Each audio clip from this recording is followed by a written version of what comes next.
এবারে চ্যাম্পিয়ন্স ট্রফির প্রথম ম্যাচে ইন্ডিয়ার বিপক্ষে মাঠে নামে বাংলাদেশ। খেলাটা যেহেতু দুবাইয়ে হচ্ছে, প্রথম প্রশ্নটা এটা আসাই স্বাভাবিক, কাদের স্পিন অ্যাটাক সবচাইতে বেশি শক্তিশালী। এখন শুধু বাংলাদেশ ইন্ডিয়া না, ওয়ার্ল্ডে এই মুহূর্তে কাদের স্পিন অ্যাটাকে সবচাইতে ভ্যারিয়েশন, সেটা বললে নিঃসন্দেহে সবাই এক উত্তর বলবে, ইন্ডিয়া। ইন্ডিয়ার এই স্কোয়াডে শুধুমাত্র স্পিনারের সংখ্যাই হচ্ছে 5 জন, তার মধ্যে 3 জন অলরাউন্ডার আর 2 জন পিওর বলার।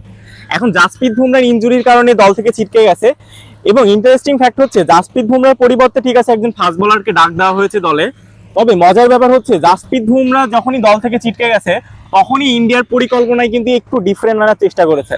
এবার একটা মজার ব্যাপার যদি আমরা খেয়াল করে দেখি, এই মুহূর্তে যদি প্রশ্ন করা হয় ইন্ডিয়ার টপ ব্যাটসম্যান কে, তাহলে নিঃসন্দেহে জয়সওয়ালের উত্তরটাই সবচাইতে বেশি আসবে।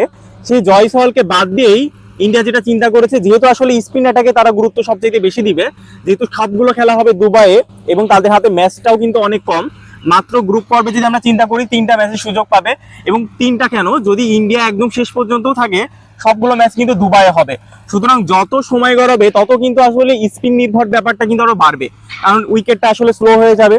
সেই ক্ষেত্রে তারা চিন্তা করেছে তাদের পুরো অ্যাটাকটা স্পিন নির্ভর করতে, এবং সেই ক্ষেত্রে জয়সওয়ালের পরিবর্তে তারা বরুণ চক্রবর্তীকে নিয়ে আসছে।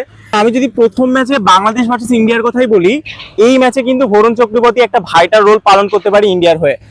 আমরা যদি লাস্ট বাংলাদেশ ভার্সেস ইন্ডিয়াতে যে সিরিজটা হলো টি20 সিরিজটা, এই সিরিজের কথাও চিন্তা করি, বরুণ চক্রবর্তী এবং ওয়াশিংটন সুন্দর কিন্তু একটা ভালো রোল পালন করেছে, এবং নিঃসন্দেহে প্রথম ম্যাচে হয়তোবা ওয়াশিংটন সুন্দরের সাথে সাথে কিন্তু বরুণ চক্রবর্তীকে দেখা যেতে পারে।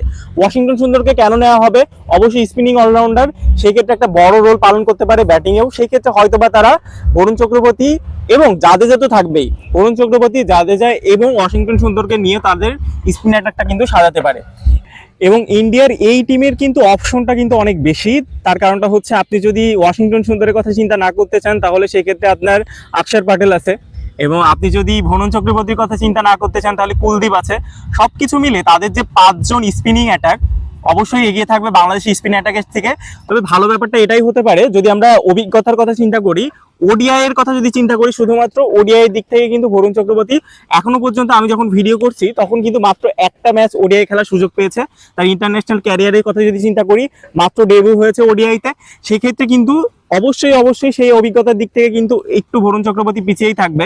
সেই ক্ষেত্রে কি আসলে কুলদীপকে নেওয়া হবে কিনা, বা কুলদীপ বা অক্ষর প্যাটেলের মধ্যে কি কাউকে বেছে নেওয়া হবে কিনা, সেটাও কিন্তু একটা দেখার বিষয় আছে। এবার যদি আমরা বাংলাদেশের স্পিন অ্যাটাক নিয়ে একটু চিন্তা করি, অবশ্যই বাংলাদেশ সাকিব আল হাসানকে অনেক বেশি মিস করবে।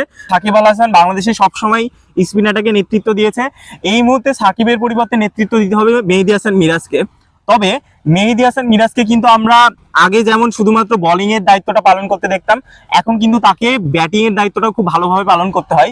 সেই ক্ষেত্রে তার যে বোলিং এর যে ব্যাপারটা, সেক্ষেত্রে কি একটু বোলিং এ বাংলাদেশ পিছিয়ে থাকবে কিনা, তার কারণ হচ্ছে বাংলাদেশের কিন্তু আসলে বোলিং এর অপশনই মাত্র 3টা, সেটা আপনি রিশাদ হোসেন বলেন, নাসুম আহমেদ এবং মেহেদী হাসান মিরাজ।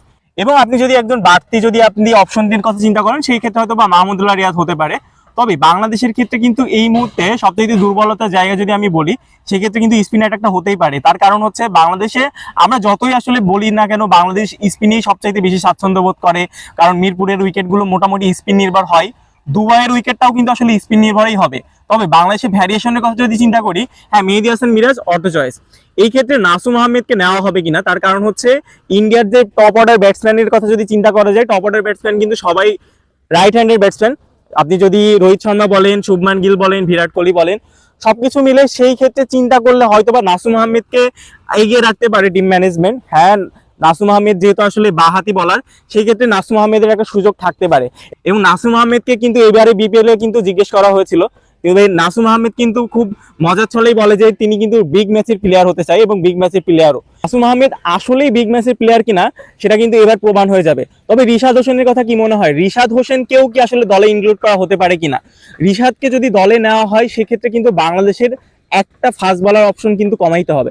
সেইটা কি বাংলাদেশ সেই রিস্কটা নিতে চাবে কিনা, সেটাও একটা দেখার বিষয়।